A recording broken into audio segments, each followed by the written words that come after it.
Welcome. I'm Joy Armstrong. I'm the director and curator at the Galleries of Contemporary Art, and I am so excited to welcome you to our spring UCCS Visiting Artist and Critics series, which is known as VACS. VACS was founded in 2011 as a collaborative program of the UCCS Galleries of Contemporary Art, GOCA, and the Visual Art and Art History programs. Today, we're excited to welcome Yana Payusova, who was one of our featured artists in our most recent Pleasure and Protest exhibition. Before I introduce Yana, I would like to thank our program sponsors who make GOCA programs and exhibitions possible: Colorado Creative Industries, the City of Colorado Springs, Visit Colorado Springs, the Lodging and Auto Rental Tax, also known as LART, the B. Vredenberg Foundation, and especially the generous members of our donor circle. Thanks also to the Visual and Performing Arts Department, UCCS Student Government Association, the tremendous GOCA student staff, and especially my incredible colleague, exhibition and events manager, Lene Bowman-Cravens, and our dedicated advisory board members. So thank you all. Yeah, yes, everyone deserves applause. Now to the reason we're here today. I will preface this with Yana Payusova was a standout, definitely, in our recent Pleasure and Protest exhibition, an artist whose work we all fell in love with. Everyone wanted to take a piece of Yana's home with them, and it's such an honor to have had the opportunity to reschedule this talk from the snowstorm of the century, which was our original date. So artist Yana Payusova explores the dynamics of power and gender through vivid imagery painted onto ceramic forms that function as a three-dimensional canvas. Her work examines the ever-changing roles of women and cultural gender norms, with tropes and illusions that cannot be separated from the ongoing debate over female body rights. Yana's work reflects both her cultural heritage and training in traditional Russian realist painting and blends the styles and symbols of folk art, icons, graphic posters, and comic illustration. Yana was born in Leningrad, USSR, and received an MFA in Interdisciplinary Media Arts Practices from the University of Colorado, Boulder, in 2006. Currently, she is an assistant professor of practice and FYE program chair at the School of Art, University of Arizona in Tucson. Please join me in giving Yana Payusova a very warm welcome.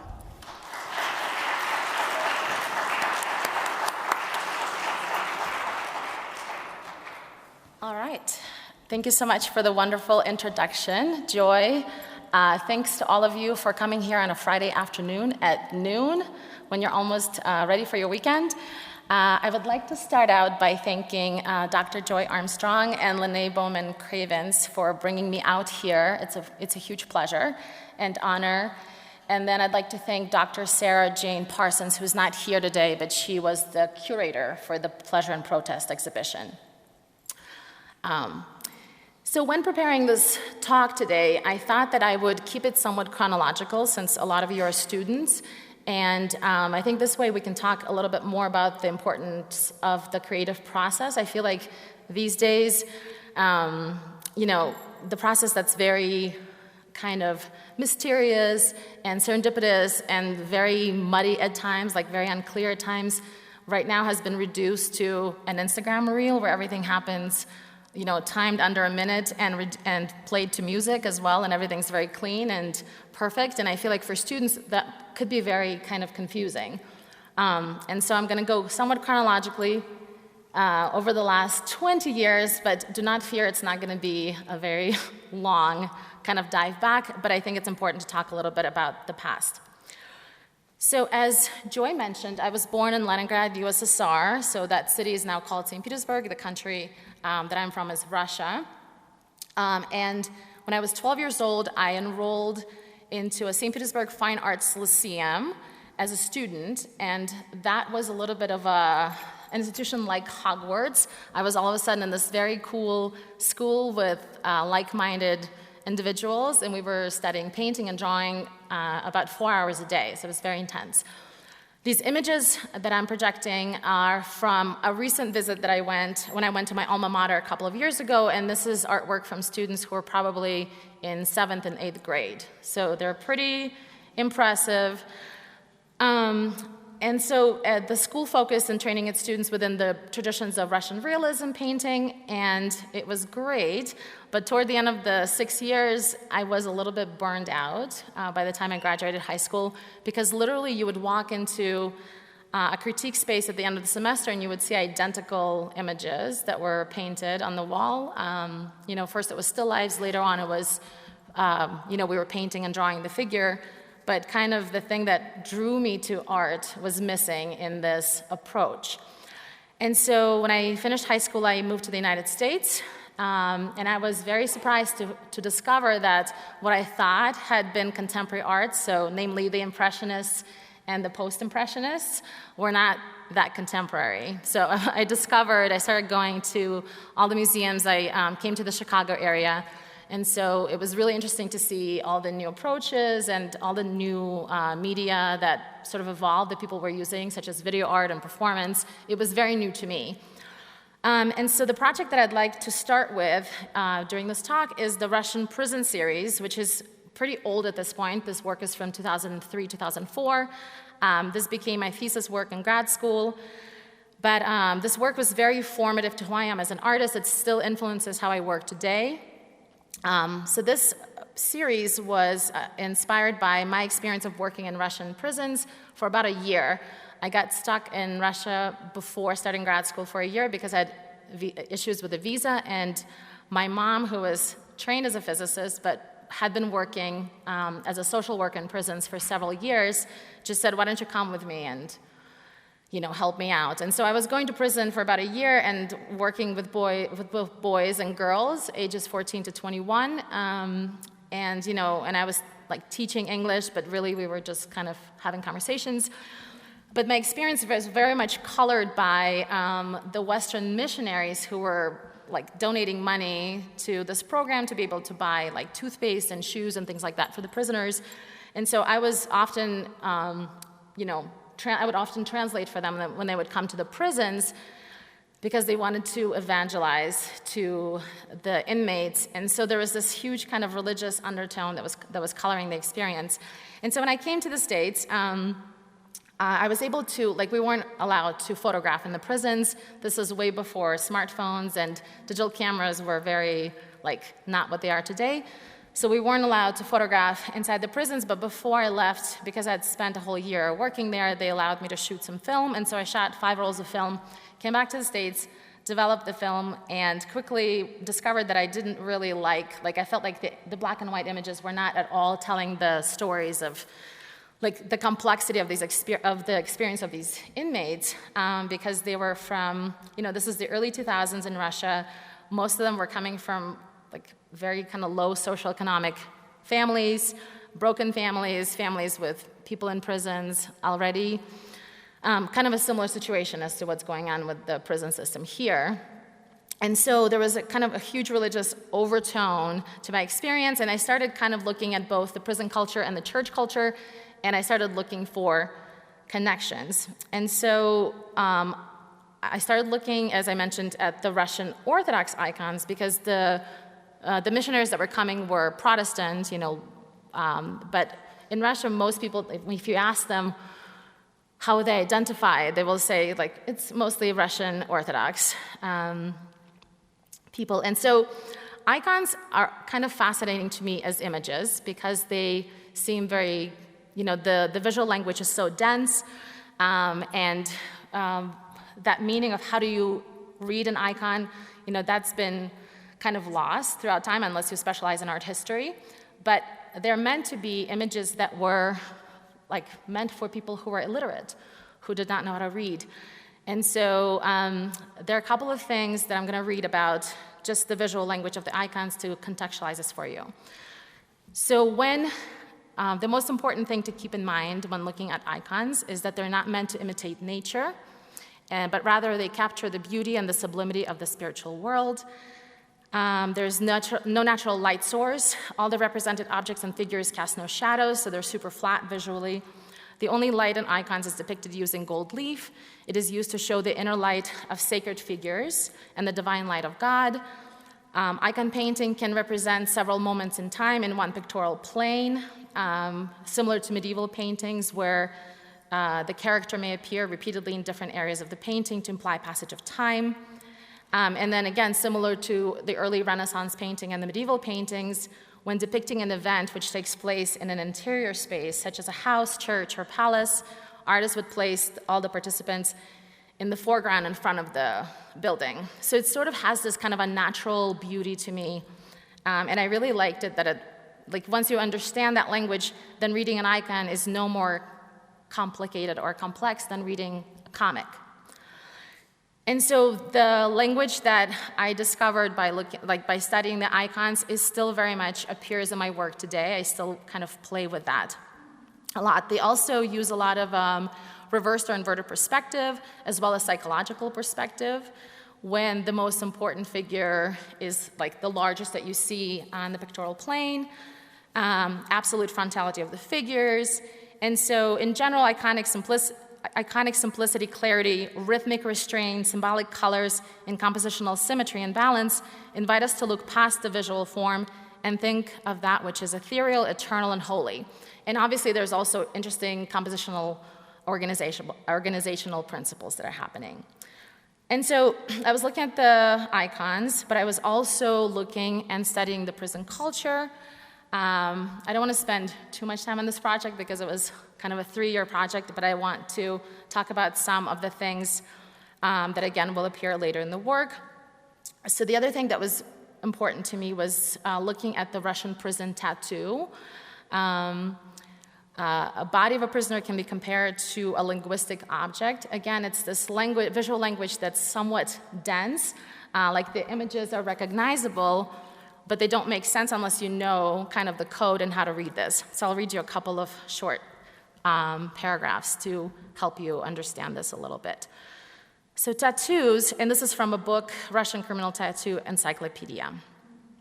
Tattoos are a unique language of symbols, and the rules for reading them are transmitted via oral tradition, in exactly the same way as argot is a masked language. Neutral words with coded meanings, tattoos convey secret symbolic information through the use of allegorical images, which at first glance may seem familiar to everyone. A naked woman, a devil, a burning candle, a dungeon, a snake, etc. This is a language that's both highly socialized and politicized. And some of the language is quite crude, too. Like some of the images are kind of vulgar. To an outsider, the greenish-gray lace-like drawings covering a prisoner's body may look like a collection of randomly placed symbols, but to an insider, they tell an entire biography, a life story.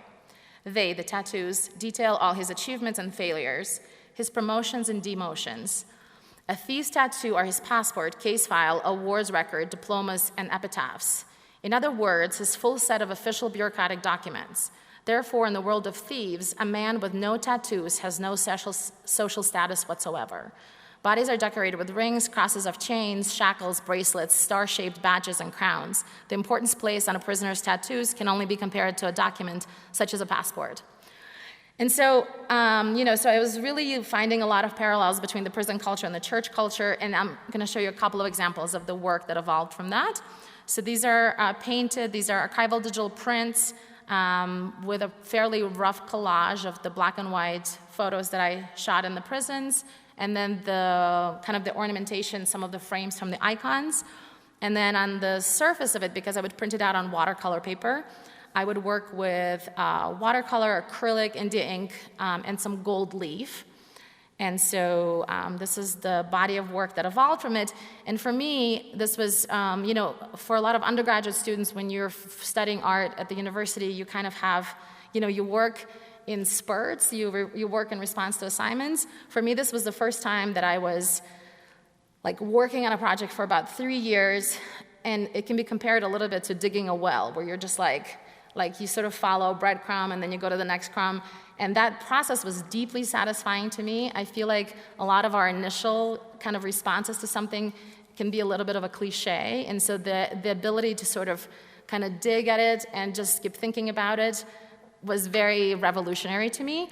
and being able to kind of bring that sort of traditional training that I had, but to start working with this imagery in this way, gave me this, it just became a deeply satisfying process. And that's kind of how I tend to work. So I tend to work in series, and I generally spend a couple of years working on a project.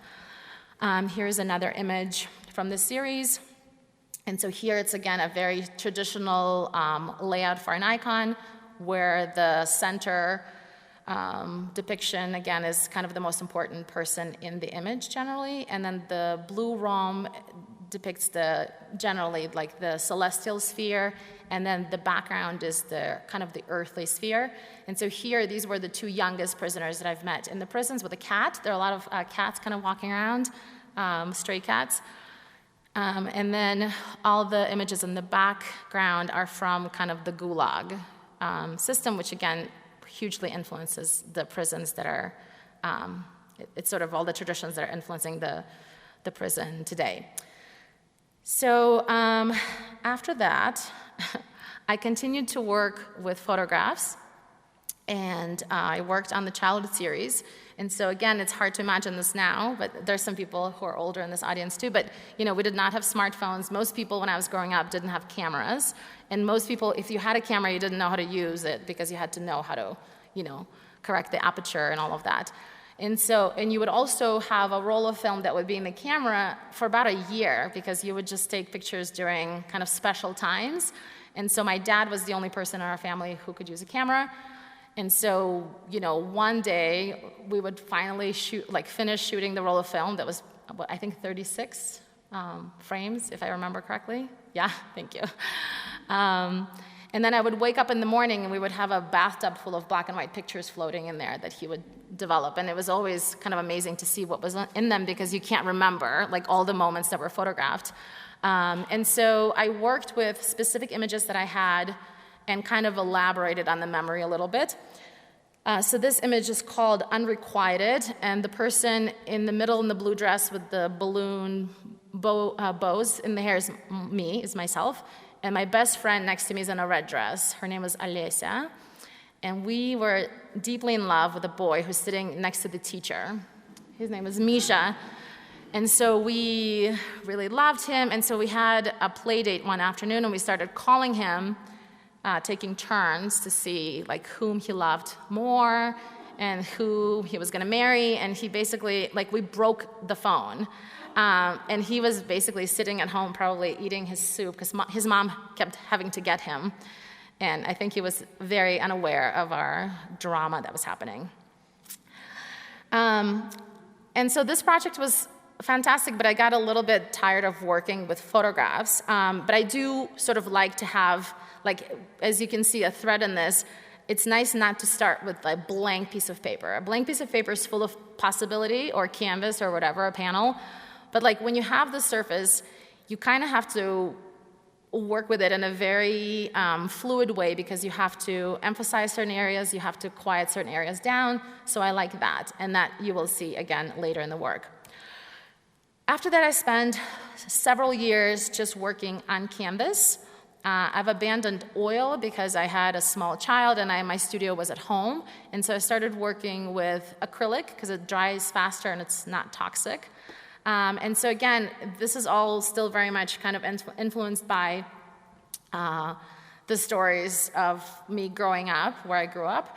And so this image is called When My Neighbor Told Me I Would Die, and sort of it depicts this existential crisis that I felt when my parents left to go to the movies and I was left at home with my grandmother, and this neighbor came for tea. The neighbor here has multiple arms. And I said something about, I think my parents had appeased my fear of death by saying that I'm just going to live forever, and I was okay with that.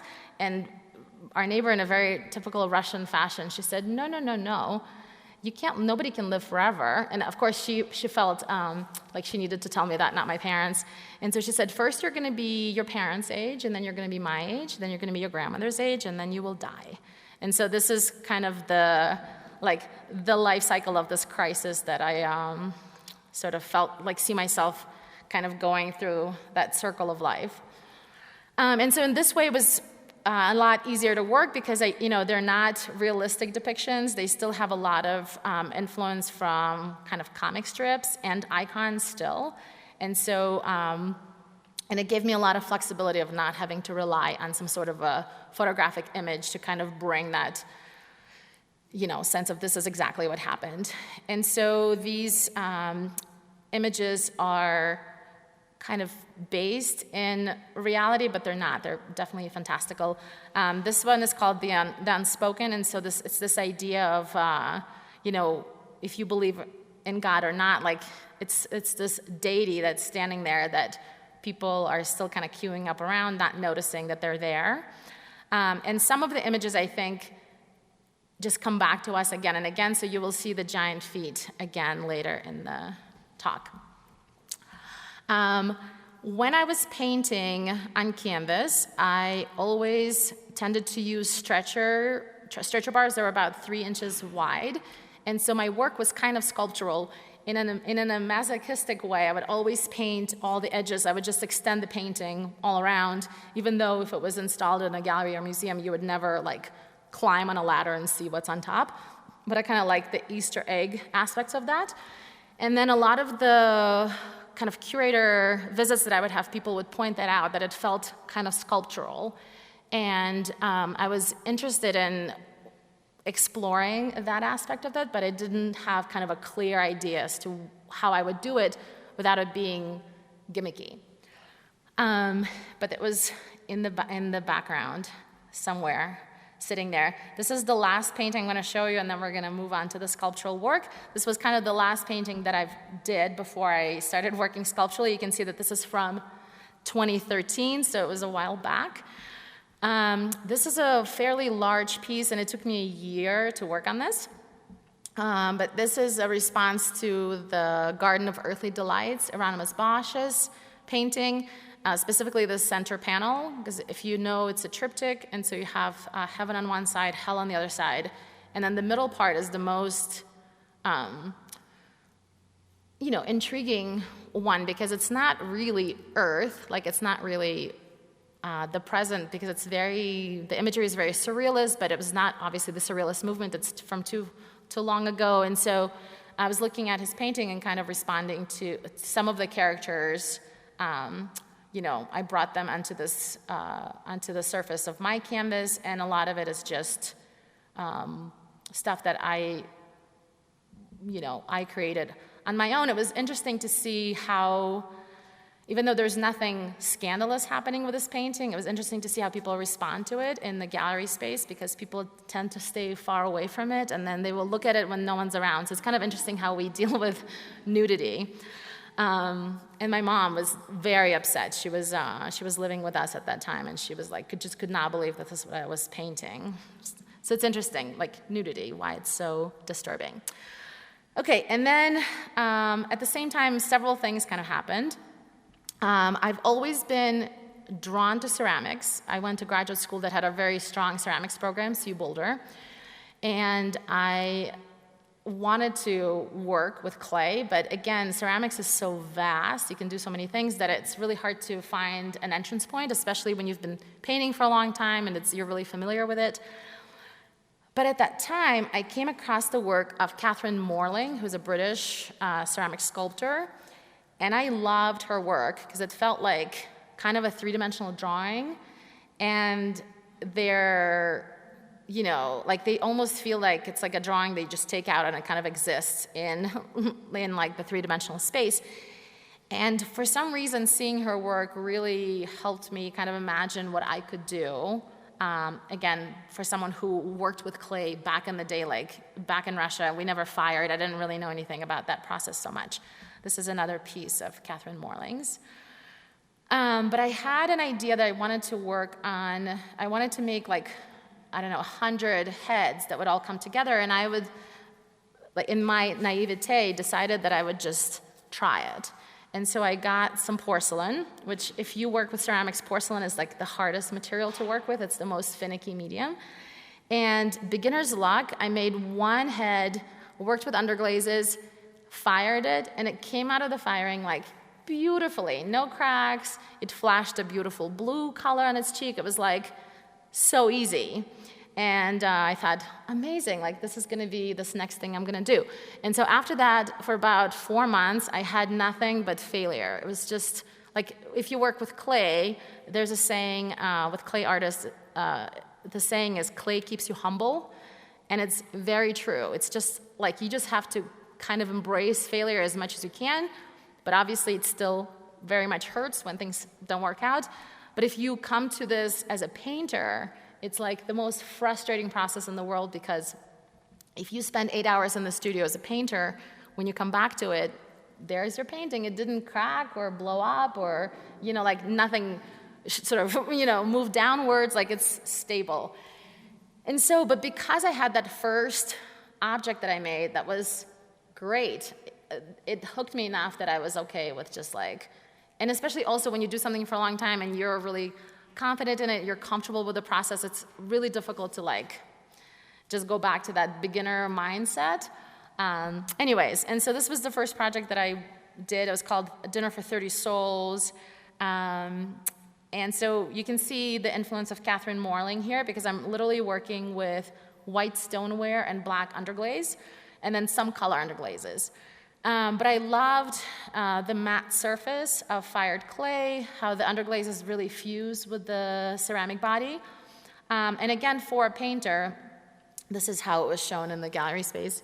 But for a painter, like the fact that you have to wait for a month for something to dry, like there's no, if you're a painter or you work as a photographer or whatever, if you have an idea and you're kind of in the thick of your project, you can just kind of do you can go crazy and spend lots of hours in your studio and get it all done. Or with clay, there's this natural interrupting process, because you can sculpt it, but then you have to wrap it in plastic and put it away for a month so it doesn't crack while drying.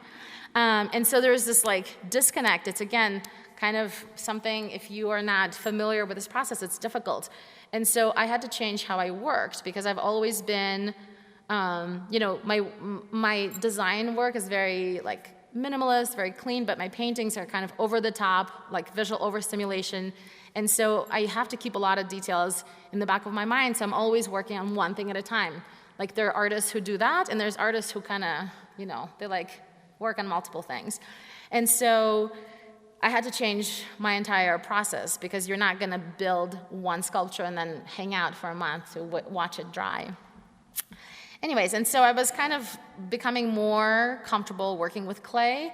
I have to say, starting to work three-dimensionally, it's the most intoxicating process. I love it so much. And so I really don't see myself ever going back to the flatness of just painting. But I had to do a lot of work to kind of learn the material and push its limitations. And then, you start meeting people working. That's the beauty of social media. You meet a lot of artists. And so this was the next series I did. It was called The Queue. And so there were all these people who were standing in this long queue. But I'm working pretty small here. So they're pretty small. Because again, the larger you go, the more difficult it is, because you're working with wet clay and the structure and everything wants to kind of collapse.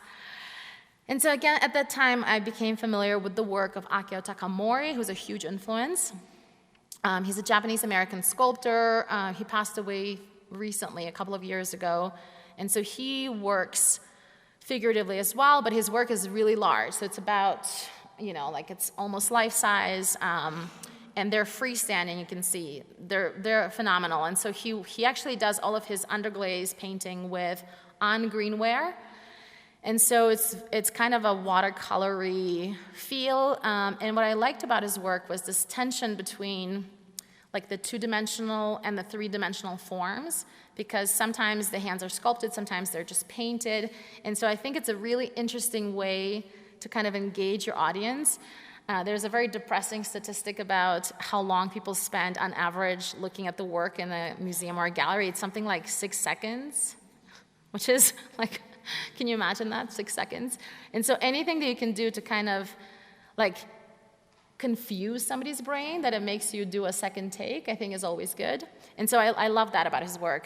And this is him working on one of the pieces for scale, so you can kind of see. So he's diluting the underglazes a lot, and he's sort of working with this really painterly approach.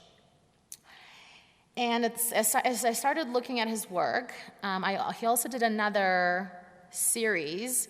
And so this one is kind of difficult to read visually, but there is an opening between the upper arm of the small figure and the back of the head. So it's this piece that you would have to walk around to kind of see it from all different directions. And I thought that was very interesting, the fact that he's working both, it's a figurative piece, but he's working with the figure, but he's also working with kind of overlapping the images visually on the surface. At the same time, see how everything is like happening at the same time. At the same time, I was teaching a class to illustration and design majors called Sequential Art, and we were looking at the wordless novels from the 1920s and the 30s from Germany. They were all they're all the precursor to the graphic novel, and so they were all done in woodcuts. And so this is Franz Masereel. They're obviously all black and white. The artist is carving the wooden plate. This is Otto Nuckel. And so I loved this style because they're pretty small in size. Again, it's a woodcut print, but everything's black and white. There's nothing, the only gray that exists there is just the cross-hatching of the artist kind of carving into the plate. And so all of that combined in my mind, like having Akio Takamori's series and then the woodcut novels, this was the first piece that I built in response to that. And this is the Revolution series, those were some of the vessels that were here earlier with the pleasure and protest image. And so the Revolution series, in a sense that, this is the revolution, but it's also, I would display them on these rotating pedestals. And so it's sort of the revolution, the fact that nothing ever changes. And this series kind of explores of what it's like to be a woman today, kind of, and historically.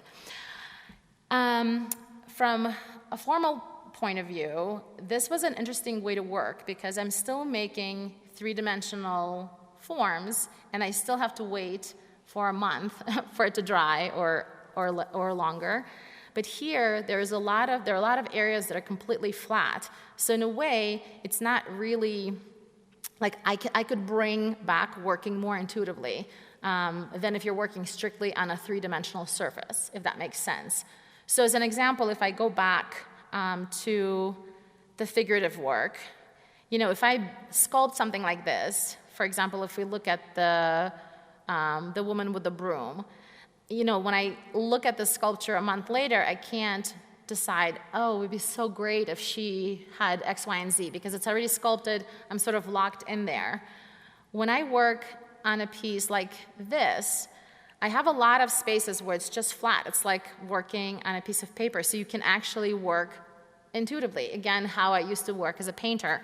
And so here, there are some three-dimensional elements that sort of lock you in, like the mouth with the teeth or the protruding table, but there's a lot of surfaces that are just completely, they're not flat because they're curved, but they're essentially paper that's been shaped. And so I have, this one is a video, so it kind of shows you how you would view it in a space. As I mentioned, this series I would display on rotating pedestals, and so there's always this conversation happening between the outside of the vessel and the inside of the vessel, so it's like a continuous conversation. It feels a little bit sequential as well. And so this body of work was very liberating. I got approached by a friend of mine to work on a book together. She was an academic, and she studied dance, but from a theoretical point of view. And so she wanted to do a book on sexuality, but not as an academic book, but more of a book for lay people. And so I was going to do all the graphic kind of inserts for it. And she gave me the first chapter to illustrate so we could submit it. And it was called The Hanukkah Vibrator. To me, and she had kind of these rough sketches of what she was envisioning, like for these panels. And to me, the language that she was using, the imagery that she was referring to was a little scandalous, but I kind of loved it too, because it was like, opened up a whole new world. And so this series came like a storm. It was just like, I couldn't keep working fast enough. It was it felt like you could make anything. The possibilities were endless. I restricted the color scheme, so I'm working kind of black and white and just a little color. These are some of the tiles that were in the exhibition in Pleasure and Protest on a grid. And so, conceptually, I'm looking at what it is like to be a woman today, what was it like to be a woman historically, and it's a very rich field. We have a lot of crazy things going on, and so this is what the series looked like in an installation. This was at the University of Texas in El Paso, and you can see that the pedestals have kind of these built-in rotational devices. And so the last piece in that series was this one. It was in the exhibition here as well. It's called Origin. And you can see that the form is enclosed. It's less of a vessel. It's sort of more of an enclosed piece. It was a little bit vertical. And by that time, I felt like I had had enough of working with black and white and red, like all those colors. And so I wanted to go bigger. I wanted to go full color. And so this is the series that came like in response to that last piece. This one is called Weight, Power, Burden. And you can see they're very vertical. They're large. So these are about, I think the two side pieces, the young girl and the old woman, are 7 feet, and then the piece in the back is 8 feet tall. And then they have all these kind of smaller pieces on the side. But again, everything is relative. So to me, they felt massive. Like, again, it was kind of a big challenge to figure out how I'm going to build this, how I'm going to fire it. It's because clays both can be really strong, but it's also really fragile when you're firing these pieces. They're heavy. But then I was a visiting artist at Anderson Ranch, and I met this sculptor, ceramic sculptor, John Toki from Northern California. And when he heard my artist talk, and he said, "Oh, I like your work." And I said, "Yeah, these images are so big. They're so big. They're so hard to work on." And he was very polite. He's like, yeah, it can be difficult to work larger.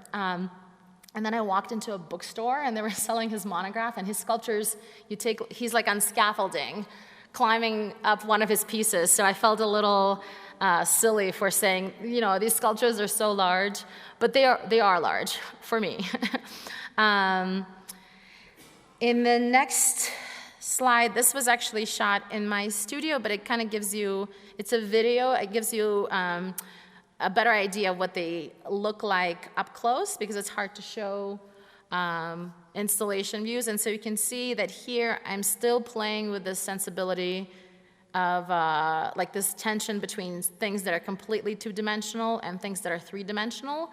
Because again, when you're working on a project, it's a little bit like walking in the dark with the lights off, and you're sort of like, you're feeling the walls. You're like, okay, that's a wall. There's something there. So when I started, I had this idea that it's going to be these women with all this stuff, all these objects that are sitting on top of their heads. But when I started stacking three-dimensional, I started building them completely three-dimensionally, and it did not have that same, sensibility. And so you sort of have to kind of work with it until it makes sense. And then once I started stacking these objects, that some of them were flat, some of them were, and they're not flat, they are objects still, but they look like, again, kind of a drawing. I knew that this was something, like this was the approach that I like to do. And so here, these women are holding all of these objects, whether they're physical or metaphorical, on their heads. A lot of the objects are recognizable if you come from my part of the world. And so they become inevitably kind of portraits of these women, similar to how you would sort of have an idea of what someone's like if you walked into their apartment. You would sort of be like, okay, so it looks like they like, Dostoevsky, or they're reading some garbage. I don't know. So this was a great process for me. Again, my work sometimes can feel very dense, just a lot of stuff, but I always have kind of a really simple structure in my mind. So I knew that essentially it's just like a person with stuff on their head, and you just have to play with the balance. And again, when you work on a larger project like this, the last piece came together much more easily because you kind of know what you're doing. The first piece is always hard because there's no blueprint there for you. And so this was an installation at the Conduit Gallery in Dallas last year. Okay, moving forward. That summer, I traveled to Denmark. It's a fantastic artist residency called Guldagergaard. It's spelled at the bottom of the slide, but if anybody speaks Danish, it's like the most difficult and confusing language because nothing reads how you would think it would read. But it's a really very cool place. So the house in the slide, that's the house that the artists live in, not the house up front. That's a sculpture. And then right across from that are the artist studios that are the former stables. This is me looking very confused, but I had a friend visit and take a picture. So I was there for a month. There are a couple of test tiles for their glazes, which I thought were fantastic with the snout of a dog. Kind of shows you all the different firing processes and what happens to the glaze. And then these were the pieces that I worked on when I was there. They were inspired by a wallpaper that I had designed previously. So I wanted to see what it would look like if I made them more as a relief. And they, again, were wall tiles that were hanging directly on the surface of the gallery wall. I think sometimes it's so nice to be able to show video because a lot of the times it's so hard to know what you're looking at. And then this is the gestures. This is, I would show it on the wallpaper that I had designed previously. And then these were the tiles that were hanging on the surface. And then you will see these tiles again. Again, everything gets kind of, I don't like to recycle work. I don't like going to an exhibition where it feels like you see basically all the pieces that feel like it's the same thing. But I do think that sometimes things do come back to haunt you. So right around this time, I was approached by Meow Wolf to propose an idea for an installation. They just opened a Meow Wolf in Grapevine, Texas. And so they did a bunch of studio visits, and so they saw that installation at Conduit, the 3 women that I showed you, and so they said, if you're interested, which I was very interested, they gave us the parameters for the room, and of course, because you are creating a proposal, you have to submit, you have to work in a way like you normally don't work. So I normally do not do, my sketches I will never be able to sell in the future because they're only readable by me.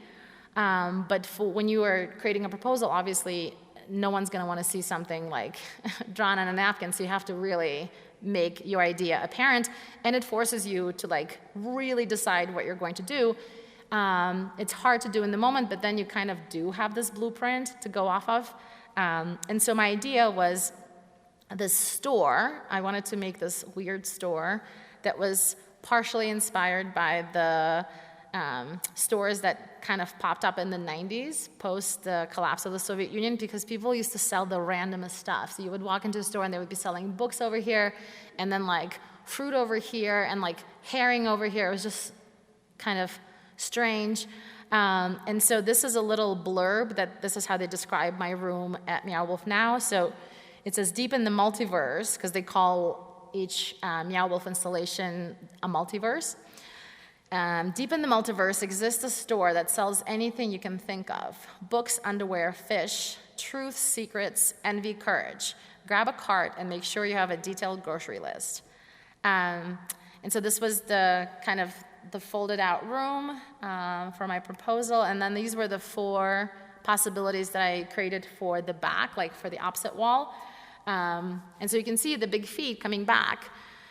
And so when I was working on it, I was one of the first artists to get in there during install. And so the background for the feet is gold. And so I wanted it to become the gold room, but then I think it's forever known as the foot room because there are these giant feet in there for a long time while active construction was happening all around.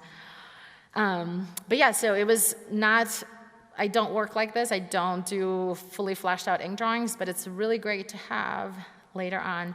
And so here are some examples of the installation as it exists today. So that's the room. Working with Meow Wolf was fantastic.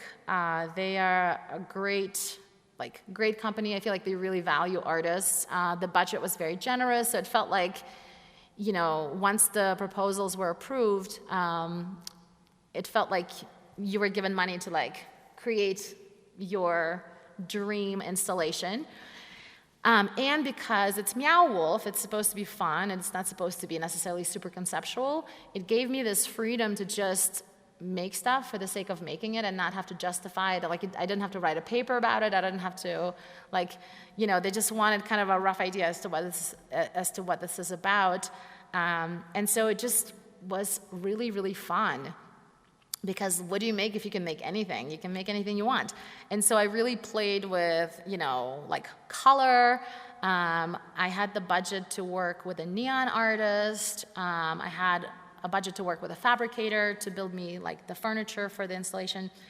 And so it was just a great experience. It was kind of stressful because we had a year to deliver this, and all the people who were the mural artists, they basically just had to wait until they got in the space. And I had to, I worked the entire year on top of teaching, on top of being a professor, just to make sure that everything got built in time, because it was just a lot of work.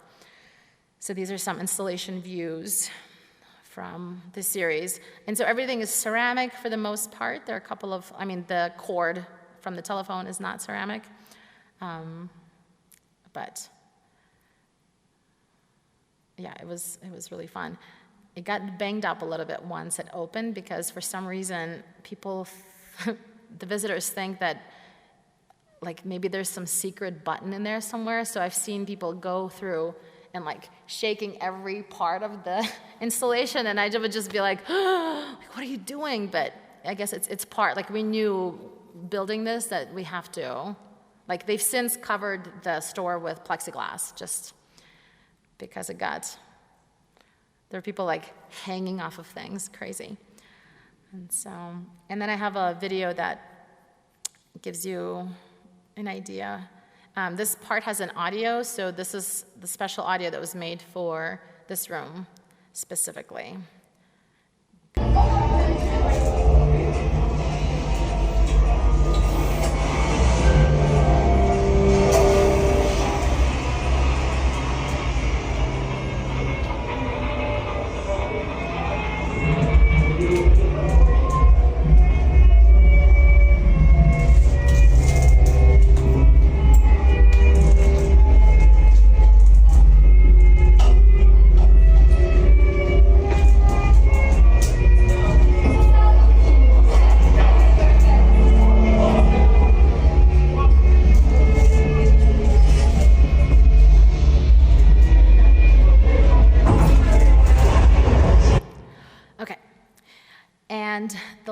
How am I doing on time? Does anyone know? We're good? Okay.